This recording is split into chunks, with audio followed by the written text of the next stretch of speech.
Hello friends, இன்றைக்கான வீடியோவில் நம்ம அசோக் லைலாண்டோட படா தோஸ்த் ப்ளஸ் இந்த வண்டியோடைய ஃபுல் டீட்டெயில்டு ரிவ்யூவை இந்த வீடியோவில் நம்ம ஃபுல்லாக பார்க்க போகிறோம். நம்ம வீடியோவை ஃபஸ்ட் டைமாக பார்க்குறீங்க அப்படின்னா நம்ம சேனலை சப்ஸ்கிரைப் பண்ணி பெல் ஐக்கானை ஆனில் வச்சுக்கோங்க. அப்போ தான் நான் போகிற வீடியோஸ் உங்களுக்கு நோட்டிஃபிகேஷனாக வந்து சேரும். இப்போ வாங்க வீடியோக்குள்ளே போகலாம். இப்போ ஒரு வண்டி எடுக்க போகிறேன். அந்த வண்டி வந்து ப்ரைஸ்லேயும் எனக்கு கம்மியாக இருக்கணும், பர்ஃபார்மன்ஸும் நல்லா இருக்கணும், மைலேஜும் நல்லா கூட கொடுக்கணும் அப்படின்னு நீங்கள் நினச்சிங்கன்னா நீங்கள் இந்த வண்டியை வந்து சூஸ் பண்ணிக்கலாம். ஃபஸ்ட்டு இந்த வண்டிக்கான இன்ஜின். இந்த வண்டியில் பார்த்தீங்கன்னா 3 சிலிண்டர் இன்ஜின் வந்து கொடுத்துருக்காங்க, BS6 மாடலு. இந்த வண்டிக்கான கிராஸ் வெஹிக்கிள் வெயிட் அதாவது GVW பார்த்தீங்கன்னா 2805 kg. பேலோட கெப்பாசிட்டி பார்த்தீங்கன்னா 1.5 டன்னுக்கான பேலோட கெப்பாசிட்டி வந்து கொடுத்துருக்காங்க. மேக்ஸிமம் பவர் பார்த்தீங்கன்னா 80 HP. அதுக்கு அடுத்ததாக பார்த்தீங்கன்னா மேக்ஸிமம் டார்க்கு பார்த்தீங்கன்னா 190 நியூட்டன் மீட்டருக்கான டார்க் வந்து ப்ரொடியூஸ் பண்ணோம். வண்டிக்கான சிசி பார்த்தீங்கன்னா 1478 சிசி வந்து கொடுத்துருக்காங்க.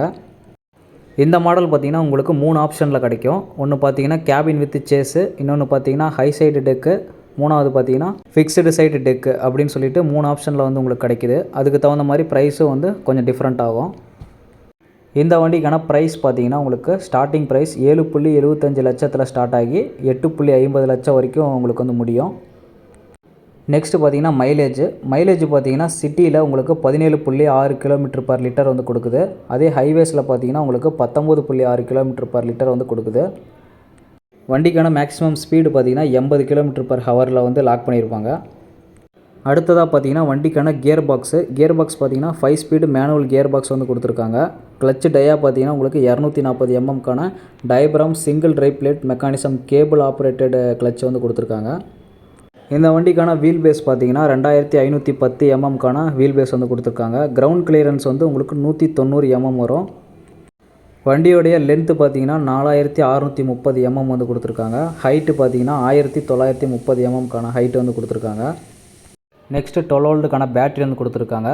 இந்த வண்டியில் பார்த்தீங்கன்னா உங்களுக்கு AdBlue டேங்க் கிடையாது. அதனால் உங்களுக்கு மணியும் சேவ் ஆகும். அதை வந்து மெயின்டைன் பண்ணணும் அப்படிங்கிற அவசியமும் உங்களுக்கு தேவையில்லை. நெக்ஸ்ட்டு லோட் பாடியோட லென்த்து பார்த்தீங்கன்னா 8.7 ஃபீட் வந்து கொடுத்துருக்காங்க. வித்து பார்த்தீங்கன்னா 5.3 ஃபீட் வந்து கொடுத்துருக்காங்க. ஹைட்டு பார்த்தீங்கன்னா 1.2 ஃபீட்டுக்கான ஹைட் வந்து கொடுத்துருக்காங்க. பேக் சைடில் உங்களுக்கு ரிவர்ஸ் பார்க்கிங் சென்சார்ஸ் வந்து கொடுத்துருக்காங்க. அதுக்கு அடுத்ததாக பார்த்தீங்கன்னா உங்களுக்கு ஃபியூல் டேங்கோட கெப்பாசிட்டி பார்த்தீங்கன்னா இந்த வண்டியில் 40 லிட்டருக்கான டேங்க் கெப்பாசிட்டி வந்து கொடுத்துருக்காங்க.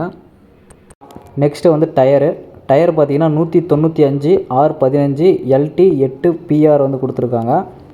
நெக்ஸ்ட்டு சஸ்பென்ஷன் பார்க்கும்போது உங்களுக்கு ஃப்ரண்ட்டில் rigid suspension with parabolic leaf spring வந்து கொடுத்துருக்காங்க ஃப்ரண்ட்டில். பேக்கில் பார்த்தீங்கன்னா உங்களுக்கு செமி எலிப்டிக்கல் லீஃப் ஸ்ப்ரிங்கு, அதை சப்போர்ட் பண்ணுறதுக்காக சாக்கப்சர் வந்து கொடுத்துருக்காங்க. வண்டிக்கான பிரேக் பார்த்தீங்கன்னா உங்களுக்கு ஹைட்ராலிக் பிரேக் வந்து கொடுத்துருக்காங்க. இந்த வண்டிக்கான வாரண்டின்னு உங்களுக்கு பார்க்கும்போது 5 வருஷத்துக்கான வாரண்ட்டி, அப்படி இல்லைனா 2 லட்சம் கிலோமீட்டர் வாரண்ட்டி வந்து கொடுத்துருக்காங்க. அடுத்ததாக இன்டீரியர் லுக்கு பார்க்கலாம். இதில் பார்த்தீங்கன்னா ஸ்டேரிங் வந்து உங்களுக்கு வந்து பவர் ஸ்டேரிங் வராது, இதை வந்து நார்மல் ஸ்டேரிங் தான் வரும். அடுத்ததாக 2 சீட்டு வந்து கொடுத்துருக்காங்க. சீட்டுக்கு பேக் சைடு பார்த்தீங்கன்னா உங்களுக்கு லிவரு, அதுக்கப்புறம் டூல்ஸு எக்யூப்மெண்ட்லாம் வந்து கொடுத்துருக்காங்க. அதுக்கு அடுத்ததாக டாப் லைட்டு. இது பார்த்தீங்கன்னா ஏசி கிடையாது, இந்த மாடல் பார்த்தீங்கன்னா நான் ஏசி மாடலு. அப்புறம் மேனுவல் ஹேண்ட் பிரேக் வந்து கொடுத்துருக்காங்க. அதுக்கப்புறம் 12 V மொபைல் சார்ஜிங் பாயிண்ட் வந்து கொடுத்துருக்காங்க. நெக்ஸ்ட்டு பார்த்தீங்கன்னா இன்ஸ்ட்ருமெண்ட் கிளஸ்டரு. இது பார்த்தீங்கன்னா டிஜிட்டல் இன்ஸ்ட்ருமெண்ட் கிளஸ்டர் வந்து கொடுத்துருக்காங்க.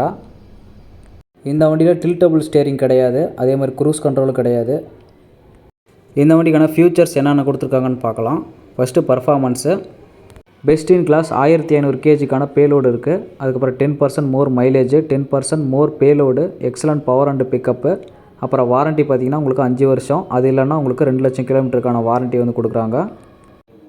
ரெண்டாவதாக பார்த்தா சேஃப்டிக்கு வந்து உங்களுக்கு வேக்கம் அசிஸ்டட் ஹைட்ராலிக் பிரேக் வந்து கொடுத்துருக்காங்க. ஃப்ரண்ட்டு இம்பேக்ட் பண்ணுறதுக்காக உங்களுக்கு சாக்கப்சர் வந்து கொடுத்துருக்காங்க.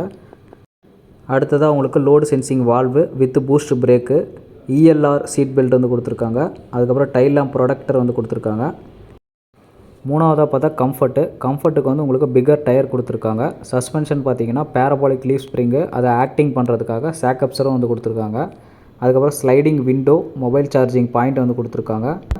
டிரைவர் சீட் அட்ஜஸ்ட்மெண்ட்டு, அதுக்கப்புறம் யூரோ கேபினு, மோர் லோடிங் ஸ்பேஸ் வந்து கொடுத்துருக்காங்க. அப்புறம் ஏர் கண்டிஷனர் வந்து ஆப்ஷனலில் இருக்குது. நாலாவதாக பார்த்தா கன்வைனன்ஸு. இதில் வந்து டிஜிட்டல் இன்ஸ்ட்ருமெண்ட் கிளஸ்டர் வந்து கொடுத்துருக்காங்க. மொபைல் ஹோல்டர் அண்டு சார்ஜர் வந்து கொடுத்துருக்காங்க. க்ளோ பாக்ஸ் இருக்குது. அதுக்கப்புறம் moulded roof with integrated roof lamp வந்து கொடுத்துருக்காங்க. இந்த வண்டிக்கான டிஸ்அட்வான்டேஜ்னால் உங்களுக்கு வந்து ஸ்டேரிங் வந்து மேனுவல் ஸ்டேரிங் வந்து கொடுத்துருக்காங்க.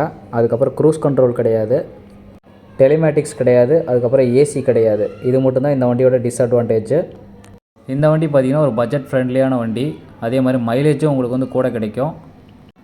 இந்த வண்டி இஎம்ஐயில் எடுக்கிற மாதிரி இருந்தால் உங்களுக்கு டவுன் பேமெண்ட் வந்து நீங்கள் 83,000 வந்து கட்டுற மாதிரி இருக்கும். 60 மாதம் வரைக்கும் டைம் இருக்குது. மந்த்லி நீங்கள் வந்து 15,986 வந்து கட்டுற மாதிரி இருக்கும். ஸோ அவ்வளோதாங்க guys இந்த video. Dost ப்ளஸ்ஸோட full detailed review வந்து நான் சொல்லியிருக்கேன். வீடியோ பிடிச்சிருந்துச்சு அப்படின்னா ஒரு லைக் பண்ணிடுங்க.